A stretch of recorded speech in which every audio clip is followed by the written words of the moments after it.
Wrestling में भारत को medal मिलने का सपना टूट गया है। भारतीय महिला पहलवान विनेश फोगाट ओलंपिक मुकाबले से डिस्क्वालीफाई हो गई हैं। वो न केवल फाइनल से बाहर हो चुकी हैं बल्कि मेडल से भी चूक गई हैं। इस बारे में इंडियन ओलंपिक एसोसिएशन ने जानकारी सार्वजनिक कर दी है।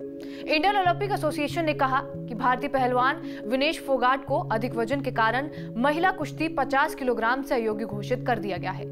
ये खेदजनक है कि भारतीय दल विनेश फोगाट को महिला कुश्ती 50 किलोग्राम वर्ग से अयोग्य घोषित करने की खबर बता रहे हैं। रात भर टीम द्वारा किए गए बेहतरीन प्रयासों के बावजूद आज सुबह उनका वजन 50 किलोग्राम से कुछ ग्राम ज्यादा पाया गया। उनके द्वारा इस समय कोई और टिप्पणी नहीं की जाएगी। भारतीय दल आपसे विनेश की निजता का सम्मान करने का अनुरोध करता है। वो आने वाली प्रतियोगिताओं पर ध्यान केंद्रित करना चाहेगा। एसोसिएशन से जुड़े सूत्रों के मुताबिक विनेश फोगाट 7 अगस्त की सुबह गोल्ड मेडल के लिए फाइनल मुकाबले से पहले 50 किलोग्राम वजन को कायम नहीं रख सकी। विनेश का वजन तय मानक से 100 ग्राम ज्यादा निकला। विनेश ओलंपिक में इसी वेट कैटेगरी में खेल रही हैं, इसलिए कंपटीशन के रूल्स के मुताबिक विनेश सिल्वर मेडल के भी योग्य नहीं रह जाएंगी। विनेश के मुकाबले से बाहर होने के बाद 50 किलोग्राम कैटेगरी में अब केवल गोल्ड और ब्रॉन्ज मेडल ही दिया जाएगा। विनेश के मुकाबले से बाहर होने के संबंध में 7 अगस्त की शाम तक ओलंपिक एसोसिएशन की तरफ से औपचारिक अनाउंसमेंट होने की संभावना है। इससे पहले 6 अगस्त को विनेश फोगाट का वजन तय मानक के हिसाब से था। हालांकि हर रोज मुकाबले से पहले ये वजन मेंटेन करना पड़ता है। इंडियन एक्सप्रेस की रिपोर्ट के मुताबिक विनेश को मालूम था कि उनका वेट बढ़ा हुआ है, जिसके बाद वो पूरी रात नहीं सोई और वजन को तय कैटेगरी में लाने के लिए हर संभव कोशिश की, जिसमें जॉगिंग, स्किपिंग और साइकिलिंग शामिल है।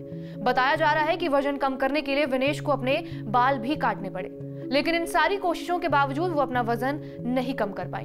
विनेश पहले 53 किलोग्राम वेट कैटेगरी में मुकाबला करती थी, लेकिन ये पहली बार है जब वो 50 किलोग्राम कैटेगरी में मुकाबला लड़ रही हैं। विनेश के लिए ये बेहद दिल तोड़ने वाला पल है, क्योंकि बीते 8 सालों से वो खराब सेहत से जूझ रही थी। टोक्यो ओलंपिक के बाद डॉक्टर ने उन्हें कुश्ती छोड़ने को कहा। इन सब के बावजूद भी विनेश पेरिस ओलंपिक की तैयारियों में जुटी रही और पेरिस ओलंपिक में एक ही दिन में ओलंपिक चैंपियन समेत 3 महिला पहलवानों को पटकनी देकर विनेश ने नया कीर्तिमान रच दिया था। प्री क्वार्टर फाइनल में विनेश जापान की यूई सुसाकी से भिड़ी और उन्हें 5-3 से हराया। विनेश ने लास्ट के 10 सेकंड में सुसाकी से जीत छीन ली। सुसाकी टोक्यो ओलंपिक में भी चैंपियन थी और वो बीते 82 इंटरनेशनल मुकाबलों में एक भी मुकाबला नहीं हारी थी, लेकिन विनेश ने वर्ल्ड चैंपियन को कड़े मुकाबले में पटकनी दे दी। इसके बाद क्वार्टर फाइनल मुकाबले में विनेश ने यूक्रेन की ओक्साना को 7-5 से हराया। ओक्साना ने विनेश को टफ फाइट दी, लेकिन अंतिम क्षणों में विनेश ने बेहतर डिफेंस और अटैक टेक्निक से मुकाबला जीत लिया। इसके बाद सेमीफाइनल मुकाबला हुआ। विनेश का सामना क्यूबा की रेसलर गुजमैन लोपेज से था, लेकिन विनेश ने लोपेज को 5-0 से हराकर फाइनल के लिए क्वालिफाई कर लिया। 7 अगस्त की रात 10 बजे फाइनल मुकाबला होना था। विनेश को गोल्ड मेडल के लिए अमेरिकी रेसलर सारा एन हिल्डरब्रांड को हराना था, लेकिन उससे पहले ही विनेश वेट की वजह से ओलंपिक से बाहर हो गई। भारतीय प्रतिनिधिमंडल ने मांग की है कि विनेश को थोड़ा और समय दिया जाए, लेकिन उनकी मांग नहीं सुनी गई।